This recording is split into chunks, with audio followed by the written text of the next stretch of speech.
volta siamo nel mezzo del critic tour italiano di Peter Wildoer e quindi intervistiamo Peter Wildoer. Hi Peter, hi. How are you? I'm doing very fine, thanks.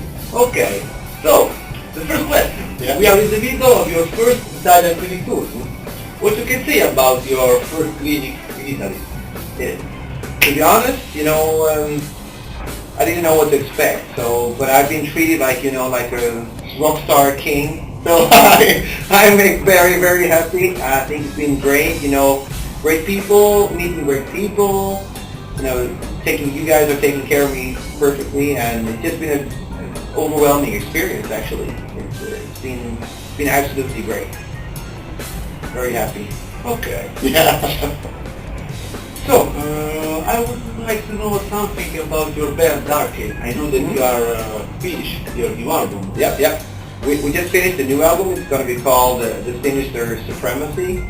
So, and it's the first album that features the original vocalist Lawrence McRory on vocals again. He sang on the first album, Russell Angel too, and he's back in the band. And I think it's like a progression maybe, like into new, some new kind of sounds. Like we always sound different from every album, I think. But some some stuff are back to the roots again, like it was on Russell Angel, and I think there are influences from all the different albums. I'm really happy with how it sounds. The mixing was done by Daniel Bergstrand again, who did work with lots of other bands, and he also did our 3 first albums. And so the sound is great, and the songs are, typical Darkane songs, in my opinion. And I'm just very, very happy with how the album came out. It's really good.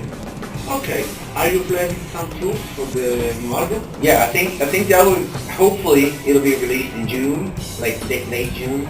And that might be too late for some summer festivals, but I do hope there will be some tours, like hopefully Europe and US during the fall. So that's the goal, is to go on tour at least once in Europe and once in US. Maybe before Christmas or one tour and then the other one after Christmas. But that's the main goal. Definitely go touring on this album, definitely. Oh, so we hope to see you in Italy. I would like to be back here. It's always crazy here in Italy.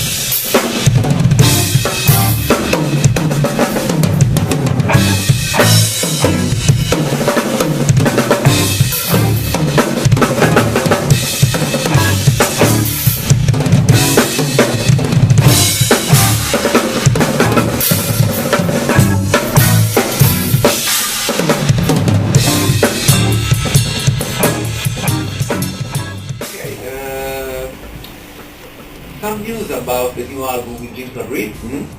Yeah, I finished recording everything. I recorded my stuff back in like late February. I recorded my stuff. So I did 14 songs in 4 days actually. So I think it's like almost the fastest recording I've ever done, I guess.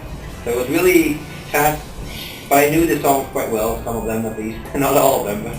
Some of them we did, like a bit of, the producer of the album, or the guy that engineered and produced the drumming, he's a drummer himself. So we kind of worked with the flow, and just went with the flow, and we also got a few ideas in the studio where we're trying out some different ideas. And I'm really happy with that album too, actually. It's the studio, the sound in the studio is amazing. It's in Fascination Street Studios, and the sound is great, and I think it's maybe a little bit more oriented. I mean, the focus is more on the songs this time around. It was great songs from the last album too, Static Impulse, great songs, but I think it's maybe even more, focused on the songwriting this time around. And so the songs are absolutely amazing in my opinion. I think they're really good. But there are some crazy drumming on the album too, of course. Okay. So it's not only like, pop beats for 14 songs, but there are some, I don't know, progressive, but there are some very typical drum fills for me at least, and some cool beats and stuff. I'm really happy with how it turned out. And as soon as I come home now from the clinic tour, I will do some growls and screams, you know, and extreme vocals when I get home. And as soon as I'm done, the mixing goes, the album goes for mixing in early May. So there will be some screams and growls on this album too. I know some people really love it, and some people on the last album thought like, you know, it didn't fit the album, but both James and Matt, you know, they really want it that way, and they want that sound. So cool with me. It's not my decision, but I like that kind of music. So for me, it's fine, of course. So, but I know, you know, some fans of James Labrie, they didn't like it that I was doing some screaming on the album. But that's the way how we want it, and it's just great. And I think also for this album it's cool because we did the last album, Static Impulse, and it's the same lineup again. But Peter Wildoer from previously from Suoi, the guitar player, he's also been co-writing for the album. So I think it's, you know, maybe it's a little bit different steps, and but I think it's cool that it's the same lineup that has recorded the album. So it feels like a band actually at the moment. So, and I do hope there will be some touring for James' album too, when the new one comes out. We hope to have the chance to see this band on stage. Yeah, I would like to play live with these guys. The rest of the guys, Ray on bass, it's Mark on guitars, Matt on keyboards, so and James on vocals of course, and it would be so cool to play with these guys. They're amazing musicians, you know, cool guys, really friendly guys, so it would be really cool to go on tour with them.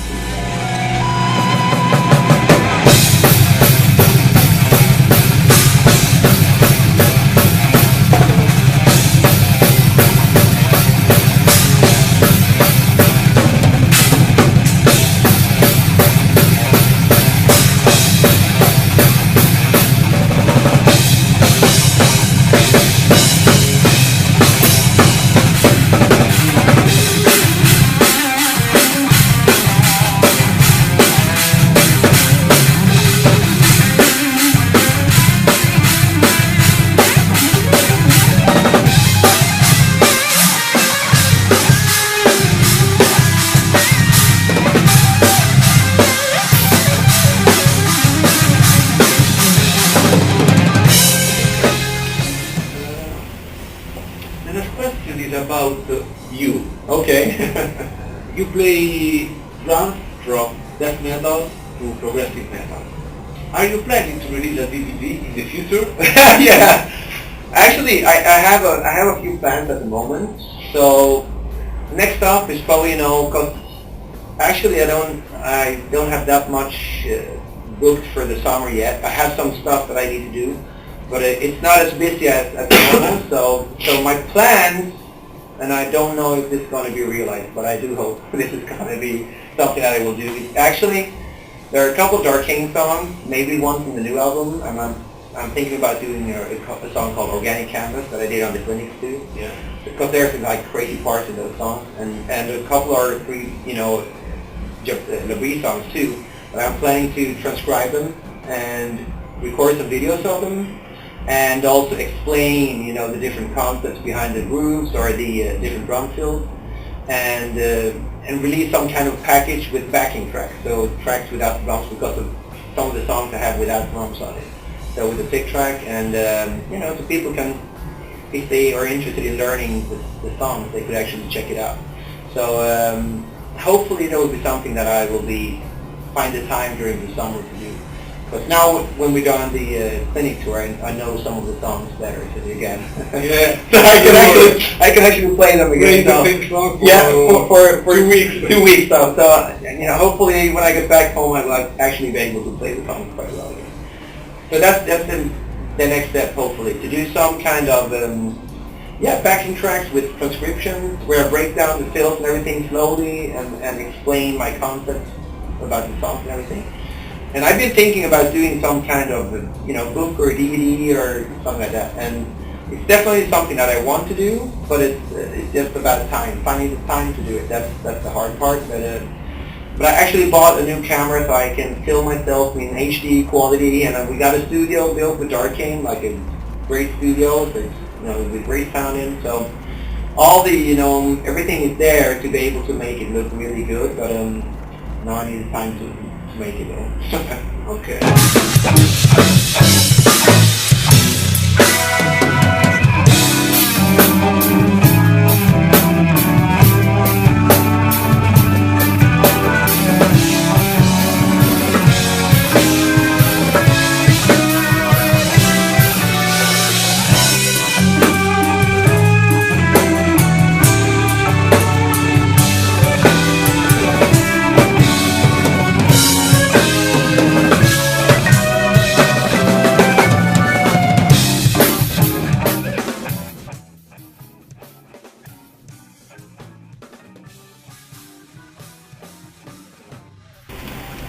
The next question is about studies, the drums. Which is your current program about studying drums? Is it focus on double bass, polyrhythms? Which is the stuff that is most interesting for you now? At the moment, I would say that I'm lately I don't do it at the clinics yet because I don't feel comfortable, but I've been studying quintuplets quite a bit, and I think it's really, really interesting sounding because it's, it's not a sextuplet, so it's not like a shuffle feeling to it, and it's not straight, so it's like somewhere in between, but it's not like, like the, the kind of, jazz kind of, because it's quintuplets, but I'm working on actually trying to get all the quintuplets down. So I'm playing like accents, like on the first quintuplet, second, third, fourth, and fifth. And I do the first and second, fourth and third, and so on. Do all the different, quintuplet combinations. So that's something I've been working on, and I have some ideas written down for some songs that are actually based around the quintuplet subdivision. So it's not like a odd meter because it could be 4/4 time, but it's in quintuplet subdivision. So that's something I've been working on, and I'm working a lot on trying to develop independence a bit more, and polyrhythms to really like understand it. Not only play like a polyrhythm like in the hands because it's more like a groove or like a rhythm. But play the music. Yeah, play the music like in different meters kind of. But yeah, so that's what I've been working on actually. Okay. And when I get back home, I'm probably going to work on my double bass a bit more because I saw David Fokita now, and that guy's got some amazing feet. And also he proved that you can play strong, like hard, and so I got a few exercises from David, so I'm going to practice that when I get home, hopefully. It's one of the best in double bass. I mean, when I saw it the first day, I was like blown away, and I felt like, wow. So I started figuring out, like, are there any songs with double bass that I'm playing? Because it's not going to be cool after this guy to play some double bass, But he's amazing, and I really, today we had the time to actually talk about it and to focus on it. And it's something that I actually never really practiced. I never practiced double bass by myself, but I've been playing it, in different bands, and when I record or when I tour and stuff, I play double bass a lot. But it's nothing that I actually never sat down myself and really practiced double bass, technique or whatever. So, and at the moment, I actually already before the tour started trying to relax more because I'm really relaxed in my left leg, but my right leg is like not as relaxed. It's used to the old school Tommy Lee kind of style of drumming. So I'm trying to loosen up now a bit more and relax more. So. There's so much to work on. But yeah. But the good thing is find some drummers to share. Yeah. Like on the clinic tour. Ideas. Exactly. Like on the tour and you guys with your three-way of metal drumming stuff, and to watch all the three of you guys. And then we were in the car like discussing all these different, linear playing, or bass, or polyrhythms, or whatever, and so. And I think the drum community is like a really cool thing. It's a lot about sharing, and that's the reason why we start the project. Yeah, it's a cool project, man. It's really cool. I love it. Okay, the last question is about one of your most famous videos, the hybrid shuffle. Yeah. Always people in Italy would like to know something about the hybrid shuffle. So. Would you like to explain how it starts, the idea of the shuffle? The idea, from the very first beginning, it actually comes from the book by David Garibaldi, The Future Sounds. So it's actually, how I got the idea was that when it doesn't sound at all like that, but that's how I got the idea. And it's actually when you play like a normal paradiddle, so, but you play it in triplets. So you play like the paradiddle, but it's the subdivision is triplets, so it would be like 1, 2, 3, 4, 1, 2, 3, 4. So and I think that's really cool, because then you get the polyrhythms of 3 against 4. So that's what I was starting thinking, and then I was starting to experimenting with playing, like, you know, but if you play like a parody, you can play like 1, 2, 3. This is the exercise from the book from Garibaldi. 1, 2, 3, 4. But then I started to do 3, 4. 1, 2, 3, 4. 1, 2, 3, 4. 1, 2, 3, 4. 1, 2, 3, 4. So that's what I did. I started playing, you know, in the 3 instead of the 4. And so I started the shuffle thing. Just happened by chance, because I have this Meinl turbo crasher, like a sound that I play with my left foot. So, and right now I'm experimenting, because often when you play, you don't use your left foot if you're not doing the double bass thing. But it's very often you just, you know, you're keeping your hi-hat on your, keeping your foot on your hi-hat. And so I thought of like moving it to the turbo crasher, and so I got the idea of playing the turbo crasher like in groups of 2, like tick tick, but in different times, da da da da da da, 1, 2, 3, 1, 2, 3. So you get like the sound is in 4, but it's played as a triplet again. So that's the basic idea I got from the Garibaldi parody.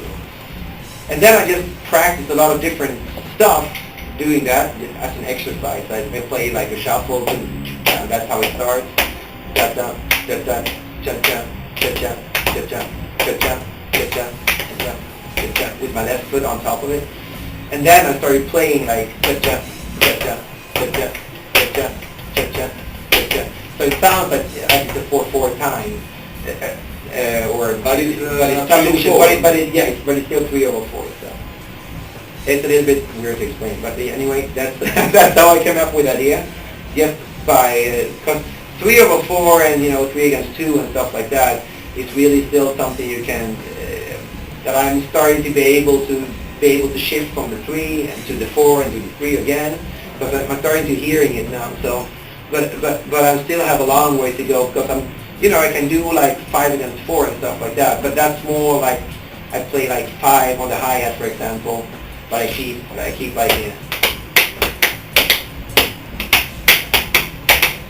so it's like 1, 2, 3, 4, 5. 1, 2, 3, 4, 5. 1, 2, 3, 4. 1, 2, 3, 4. So I can play like 5 against 4, but it's hard to move into 5 and start feeling comfortable in 5 and then go back to 4. And so that's why I started practicing different couplets. So maybe in a few years I will be able to do it.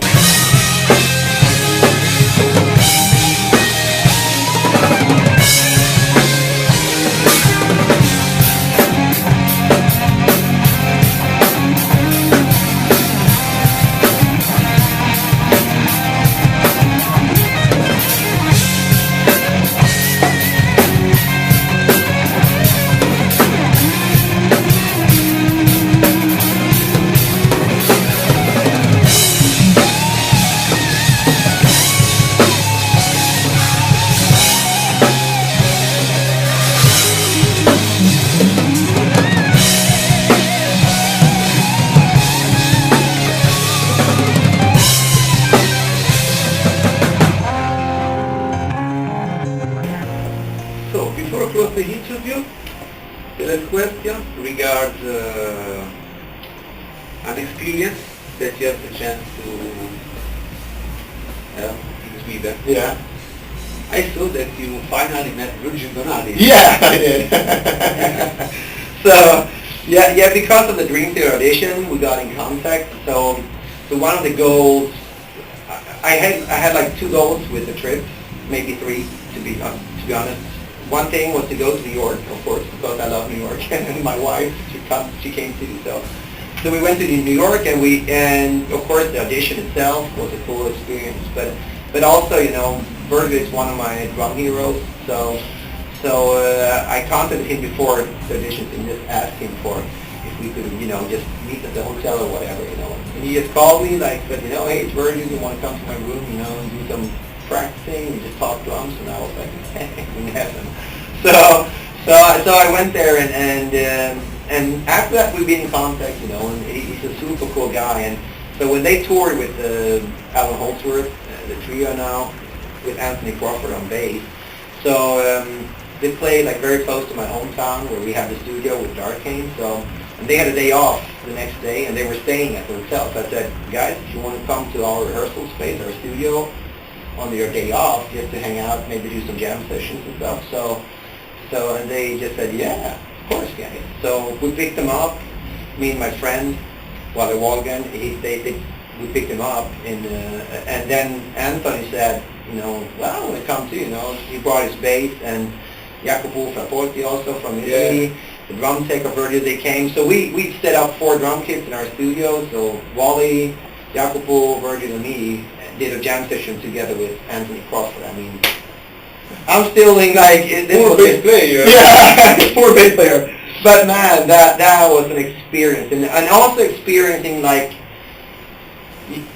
Everybody is aware of the level where Virgil now is, and to be able to hear him like sitting like, like you and me, like on a drum kit, and to be able to hear him and see him, it really felt, like, okay.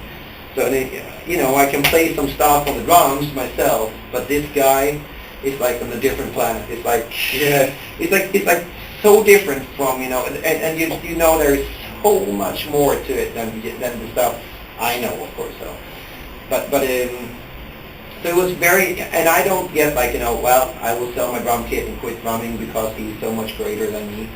But I got very, very inspired by seeing him. I've seen him before in clinics and live and stuff, and it's always incredible. But to be in the same room and to play with him, and feel the control that Virgil has. I'm still living out of that, experience. I'm still thinking it was one of the coolest experiences, for drumming for me. It was a big moment. I can imagine. Perfect, Peter. Thank you so much for this interview. Thank you. We hope to see you in Italy again after this clinic tour. I will. And good luck for all your future plans. Thanks a lot. Thanks a Ciao lot. a tutti. Ciao.